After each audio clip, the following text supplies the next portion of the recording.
there's plenty of videos you can check out, people driving a Mk8 Fiesta ST to kind of get the dynamic ability, whether or not it's worth it on that side. But I'd just like to think this video might help you out on the other side of it, the other side of actually owning the car. Hi there guys, Sam here. You join me in the Golf R, and as the title suggests, I just kind of wanted to do kind of like a little bit of a summary around the Ford Fiesta ST, particularly the Mk8.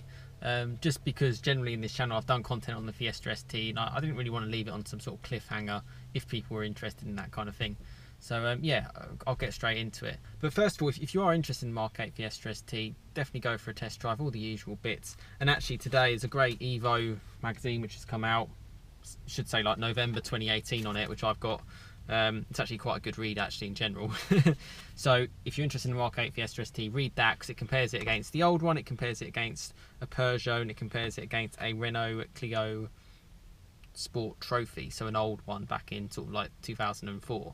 Yeah, I won't share all the results, but that's a little bit about it. Yeah, and basically, first of all, I haven't driven it. I haven't driven a Mk8 Fiesta at all, and I think probably not that they're not available. To be fair, there's loads I can see down the dealer. But I guess for me, I haven't really test driven it because I'm not really interested in buying it. That's basically the summary. You know, I do check reviews on it. I love kind of all cars, and I'll kind of check them out. But for me at the moment, it's just not the kind of car for me. I think if I have a couple of reasons for it. Number one, the price. I just think if you're looking for a car, you know, in that kind of price bracket, particularly the type of car you'd want it in ST3, you'd probably want a few of the bits. You'd want the nice paint, you'd want all of this. It's quite a lot of money. You know, you can easily be spending sort of more than sort of £23,000 and that's just too much money. You know, my Golf R isn't even probably worth that much, and it's, you know, it's nowhere near that kind of car. And I think the one big thing to mention, particularly if you're in the market for this as well, there's so much competition. This is probably my second point.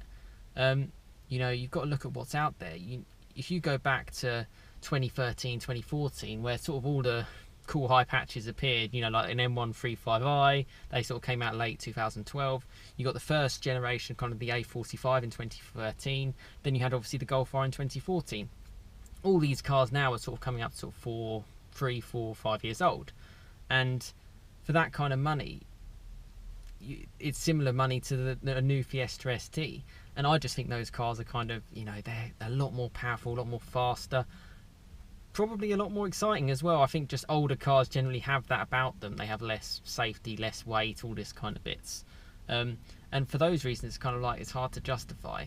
And also residuals on those cars are actually really, really strong. You know, you're not going to lose that much money.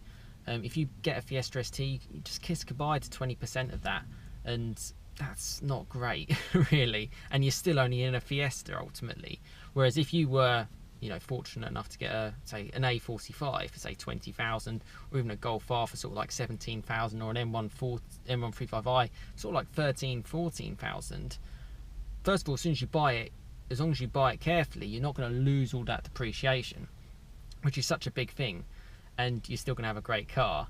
And okay, it's going to have more miles, you might have to pay more servicing, it might cost you more to insure, all these kind of things I fully appreciate. But for me, they're just so much more car. And then if you want the same kind of car, and magazines and other things will tell you, the old Fiesta ST can be had anywhere from sort of like £8,000 to sort of £13,000, and for the top of the range Fiesta ST200 about 14, 15,000. They're also a hell of a lot of car. They're not going to lose that much money. They're arguably just as fun, if not more fun. Okay, maybe refinement, all this kind of stuff isn't quite there, but you know, give or take. Yeah, and for those kind of reasons, it's very hard to justify it. Probably the third thing for me, looks. I really want to like the look of the car. I just don't. I think from the front sort of three quarters, it's fine. I just think from the back, it's just not. It's not the car for me. I mean, you know, there's not a part of my Golf R that I don't like the look of. Okay, I'd like it to be a little bit more aggressive at the front, but I don't dislike it, if that makes sense. Whereas I generally do not like the look of the back of the Fiesta ST. It just looks like an S-Max. It doesn't look sporty. It just looks confused. Like it was an afterthought. Whereas the current one, I think it blended really, really well into the Mark 7 Fiesta. yeah, so that kind of reason as well, I wouldn't get it. Probably another reason as well, size wise, it's quite small. I've sat in it, the seats kind of pinch you. It's still a bit plasticky. It's all still 4D. You know, it's just it's not gonna do it for me. It's not as airy, and yeah, and all those kind of things combined kind of make it, yeah. For now, it's definitely not on my mind at all. Realistically, you know, it's not there. I definitely will try and give it a test drive and certainly see what it's like. I'm sure it's a great car, but for right now, I don't think it makes sense. I still think, as I've said to people in the comments before and other stuff, sort of in a year, 2 years time, I think it'll probably make a good deal, because there's going to be lots out there. There's no limited run or anything. Yeah, I think in time it might make a good proposition. But also the final kind of thing, going back on, I had a Fiesta ST for 4 years. Was so great, and that thing was so great, it was almost worthy of a Fiesta RS kind of badge. That's how good it genuinely, hand on heart, is. You know, I test drove kind of back to back my Fiesta ST when I was driving a Focus RS, and the suspension just felt exactly the same harshness, but exactly the same kind of turning. Okay, Focus RS had loads more grip, but there was so much similarities which weren't necessarily there between a Focus ST and a Fiesta ST. And this Fiesta doesn't exactly sound like an RS to me. It sounds very much ST like, which is kind of what it is. You know, it's a performance car with the day-to-day practicality. So there's kind of my 5 reasons. I think it's 5 reasons of kind of reason why I'm not going to get it today. So you're not going to really see any of that on the channel unless something mega changes, or if, you know, one of the reasons why I'd potentially get rid of it would be, you know, if there was a car that came along that absolutely blew my mind, and this one just isn't really kind of doing it for me.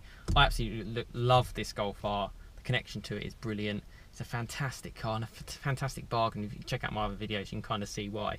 I think the Fiesta's a great car. I just think for today, it's very difficult to justify for kind of the reasons I've said. And I think if you are thinking of getting one, I can kind of see why people go for the new car, because obviously you're getting it on finance, you're getting it at a better interest rate, etc. But okay, you may only be paying sort of 4 or 5%, or maybe even no percent if you're lucky. But you're still paying for that depreciation hit. You're still paying for a car that's worth 20+ thousand pounds, and that's not great. And I know if you get a used car and you get it on finance, you're going to be paying more percentage. But maybe save up a little bit more money and potentially try and either potentially buy it outright. I know it's a lot of money, or make the figures work a little bit better. You know, I drove a 2013 sort of A45 and the facelift one and the pre-facelift everything, and they're just ridiculous cars. And the Focus RS, and it's just so good. And even the Golf R, it's absolutely brilliant. And I think that we're spoiled with what we can kind of get in this day and age, and I think you really got to think hard about it if you're going to get it. Loads of YouTubers have got it because they're popular. Certainly if you follow people who've got like long-term kind of cars, they've just bought it, definitely follow them, see what you think about it, whether or not you want to buy it. For me, it's not going to happen. I have got content on Fiesta ST, so, you know, check it out on my playlists and bits. I've got loads of stuff around that. Massive admirer of the car, but I think price is a big point, and price was a big point of why I got this car as well. You know, running costs and everything are not that dissimilar to my previous Fiesta ST, which is absolutely incredible. And actually, because it holds its value so well, you know, it's not actually, touch wood, going to cost me too much money to kind of own, and it's the reason why I can kind of keep it for longer and longer and longer, and potentially you know, who knows how long it can kind of go on for. But it's such a great car and I'm absolutely enjoying it. So no Mk8 Fiesta ST for me, and I just kind of want to say that because I'd kind of mentioned it before in other videos whether or not I'd get it, but yeah, it's not going to happen, and I'm really happy, really comfortable with this car. And yeah, plenty more videos to come on the Golf R. But I hope that's helped people out. If you're looking for a Mk8 Fiesta ST, just my thoughts from being a previous owner, what's out there in the market. There's plenty of videos you can check out, people driving a Mk8 Fiesta ST to kind of get the dynamic ability, whether or not it's worth it on that side. But I'd just like to think this video might help you out on the other side of it, the other side of actually owning the car and kind of comparing it to competitors that people are not going to compare it to, because you wouldn't compare it to an A45, you wouldn't compare it to a Golf R because it's in a different class. But actually, use money, it's in the same price bracket. So hopefully that helps. Please like, please share, please subscribe for kind of more content on my Golf R. Thanks so much for the support, and thanks very much for watching. I really hope you found this video useful, but yeah, I will see you again next time. Cheers guys.